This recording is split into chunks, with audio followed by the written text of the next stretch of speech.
No vídeo anterior, falamos sobre as religiões de matriz africana, Candomblé e Umbanda.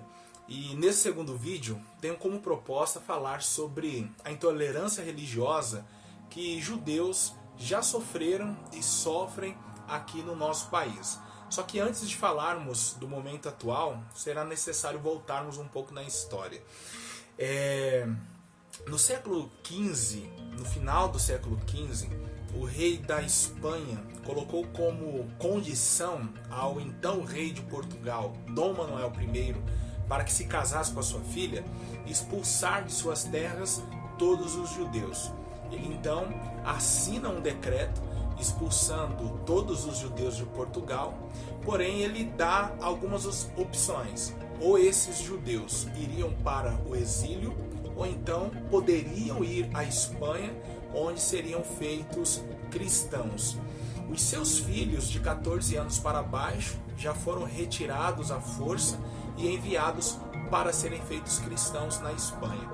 O fato de alguns judeus, ou a maioria deles, preferirem ir para o exílio do que ir para a Espanha serem feitos cristãos, espantou Dom Manuel I. Entretanto, chegou-se à conclusão de que expulsar os judeus de Portugal não seria a melhor solução para aquele momento.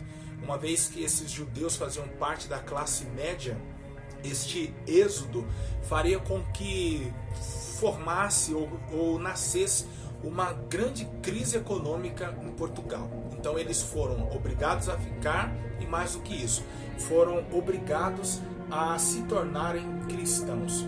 Só que no início do século XVI, Portugal começa a passar por essa temida crise econômica. E os judeus, como em outras partes do mundo, foram mais uma vez responsabilizados. O que vai levar então no ano de 1506 a uma grande catástrofe em Portugal e milhares de judeus são sacrificados. Em 1521, Dom Manuel morre e Dom João III inicia a mais feroz perseguição que os judeus já puderam sofrer antes do nazismo. Isso é curioso e é interessante nós observarmos, porque esse mesmo Dom João III vai convencer o Papa para que em 1536 venha instaurar em solo português o Tribunal do Santo Ofício da Inquisição, dando então início a esse período que aqui comentei. Durante os 285 anos que o Tribunal do Santo Ofício vai existir em Portugal, milhares de pessoas foram mortas. E no século XVI, esse tribunal chega aqui no Brasil, ou pelo menos os representantes desse tribunal. As ordens de prisão contra os judeus em Portugal vinham acompanhadas dos sequestros dos bens e as famílias eram deixadas à miséria. Diante desse cenário de pressão em Portugal, os judeus então se veem obrigados a se dispersarem pelo mundo. Eles então vão parar em diversos países da Europa, do Oriente, e o principal ou os principais países da Europa que eles então se encontrarão refugiados será a Itália, onde são obrigados a viverem em guetos, sendo então forçados e trancados à noite, tendo então liberdade para transitarem nas cidades somente durante o dia. Vão também para a Alemanha, Inglaterra e França. Então nós temos aí pelo menos praticamente 2 séculos de muita dificuldade enfrentada pelos judeus. Porém, a descoberta do Novo Mundo abriu novos horizontes e esperanças para os judeus convertidos. Por quê? Muitos judeus, para não perderem a vida, foram então se viram obrigados a aceitarem essa nova fé. Mas na verdade, o seu interior ainda permanecia fiéis às leis de Moisés e o seu serviço ao único Deus de Abraão. Então, mesmo se convertendo ao cristianismo, eles não foram vistos como conversos de verdade, ainda foram perseguidos, ainda foram maltratados, hostilizados. Então esses judeus conversos viram no Novo Mundo uma possibilidade não só de escapar dessa perseguição, mas novas terras para poderem exercer a sua fé. Eles chegam no Brasil exatamente no ciclo da cana-de-açúcar, e o Brasil se torna um local frequente para esses refugiados, porque muitos dos pilotos dos navios eram judeus conversos e então faziam essa viagem clandestinamente. E os judeus que aqui chegavam não só faziam a viagem clandestina da Europa para o Brasil, mas também viviam de maneira clandestina em solo brasileiro. Isso porque se organizavam em sociedades secretas e também se comunicavam através de códigos secretos para serem então identificados somente por aqueles que pertenciam à sua comunidade, porque temiam pela própria vida. Porém, há uma curiosidade aqui. Como eles chegam no período da cana-de-açúcar, eles então serão responsáveis por montarem os principais engenhos. Então, muitos engenhos aqui no Brasil foram montados quase sempre por judeus. Por exemplo, o engenho de São Vicente foi o primeiro lugar do Brasil onde se praticou a religião judaica, aqui em São Paulo. Entretanto, é em Pernambuco que estará concentrada a maior comunidade de cristãos novos, muito especialmente em Camaragibe, Recife também. Chegaram então esses judeus aqui sem recursos, mas eles procuraram então negociar o produto que estavam produzindo, o qual era o açúcar, e através então deste comércio, o cenário econômico da vida desses judeus começam a mudar, porque eles chegam no Brasil não só fugitivos, mas também pobres, porque tudo que tinham haviam deixado na Europa. E aí, por terem muitos conhecimentos, por saberem ler e escrever, por exemplo, eles vão ocupar cargos importantes nas finanças, na política, na vida administrativa, ou seja, eles começam então em solo brasileiro a se tornarem protagonistas da economia que surgia no país. As famílias então começam a desempenhar um papel importante, porque já que viviam clandestinamente no Brasil, não poderiam declarar-se judeus e sim eram vistos como cristãos novos, ou seja, judeus convertidos ao cristianismo. O que eles então faziam? A fim de fazerem sobreviver os seus costumes, as suas doutrinas, as suas tradições, e como não podiam ser descobertos, eles então passaram a praticar o casamento endogâmico, que é quando pessoas da mesma família se casam. Então, por exemplo, o tio se casava com uma sobrinha e daí por diante, a fim de que nesses lares, pelo menos em um ambiente doméstico, tivessem a oportunidade de exercer a sua fé. Porém, nós vamos entender através da história que em 1624 o cenário para os judeus começa a mudar. Por quê? Nessa data que citei, os holandeses invadem ou tentam invadir o Brasil a partir do estado da Bahia. Mesmo diante do insucesso, não desistem. 6 anos depois, em 1630, chegam a Pernambuco e agora com êxito. E ao instalarem-se em Pernambuco, vai começar o período então chamado de Brasil-Holanda. Nesse período, os judeus vão gozar de uma relativa liberdade religiosa. Por quê? Uma vez que os holandeses precisavam então ocupar as novas terras do Nordeste brasileiro, eles então começam a iniciar um plano de ocupação. E esse plano de ocupação, essa propaganda que agora começa a ser feita na Europa para atrair pessoas para ocupar o Nordeste brasileiro, dizia ou oferecia passagens gratuitas para o Brasil, prometia terras, tolerância religiosa e liberdade de crença. Com isso, não só os judeus que já viviam no Brasil, mas clandestinamente, tornam-se agora legais e passam a exercer a sua fé, como outros judeus que estavam passando dificuldades, perseguições na Europa, migram para o Brasil. Com isso, eles então vão começar a desenvolver mais ainda a atividade econômica no Brasil. E eles então se tornarão senhores no comércio. Eles se destacam-se na indústria do açúcar como financiadores, porque os holandeses não falavam muito bem ou quase nada o português.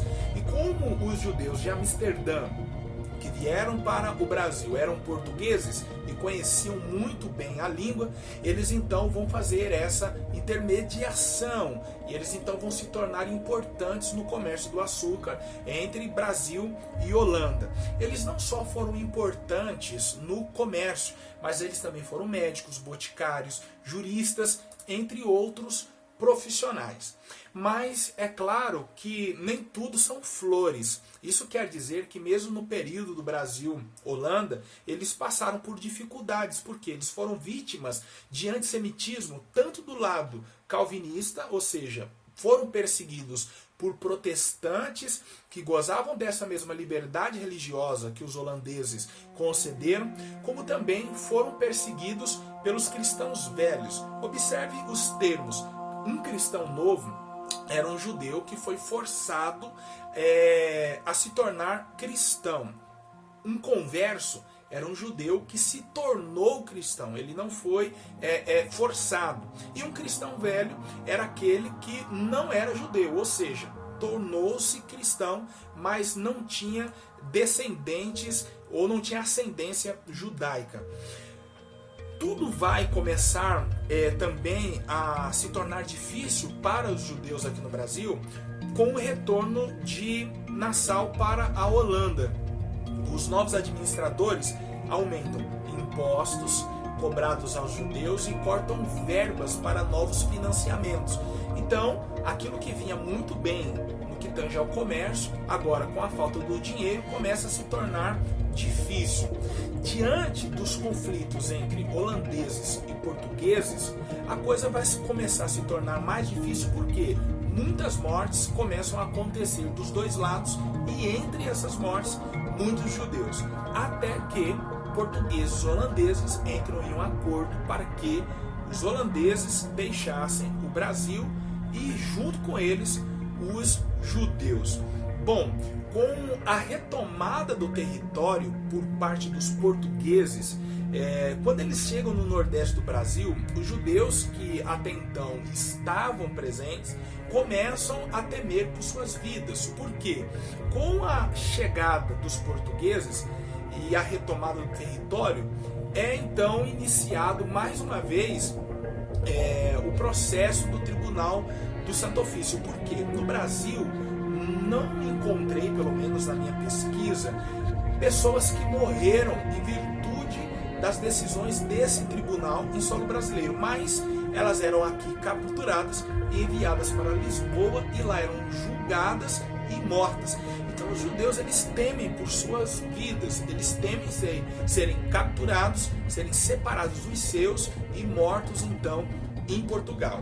Então, diante da retomada portuguesa do Nordeste do Brasil, o que é que os judeus fazem? Partes deles voltam para a Holanda e esses que voltam para a Holanda, uma vez que negociaram e conheciam o produto brasileiro, vão então começar a produzi-lo na Holanda e este novo açúcar com melhor qualidade, preços mais baixos, vai se tornar então concorrente do produto brasileiro.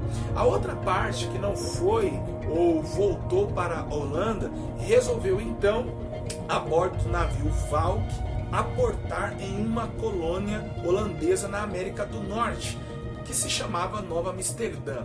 Foi somente um grupo de 23 judeus que deram início a essa comunidade judaica na América do Norte, a qual hoje nós conhecemos por Nova York.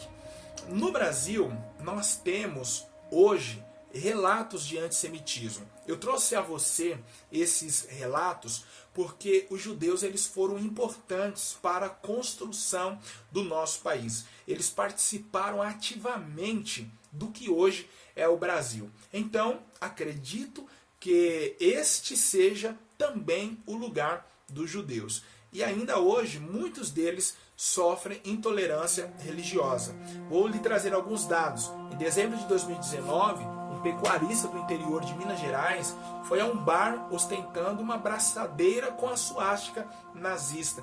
Muitas pessoas não acreditam e acham que o Holocausto foi uma mentira. Na verdade, ele existiu e ainda milhões de pessoas sofrem com as consequências do período da Segunda Guerra.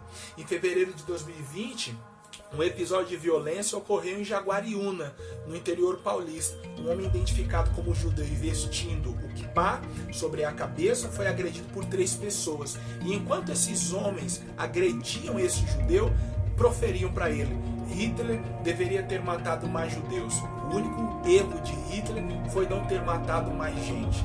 E aí, veja que em solo brasileiro existem pessoas praticando a intolerância. E por último, Roberto Alvo, ex-secretário da Cultura do governo federal, vai então em um de seus discursos colocar como fundo musical uma das obras prediletas de Adolf Hitler e vai parafrasear frases do ministro da propaganda da campanha nazista. Então veja, tudo isso em pleno século XXI. Mas eu quero te fazer um convite.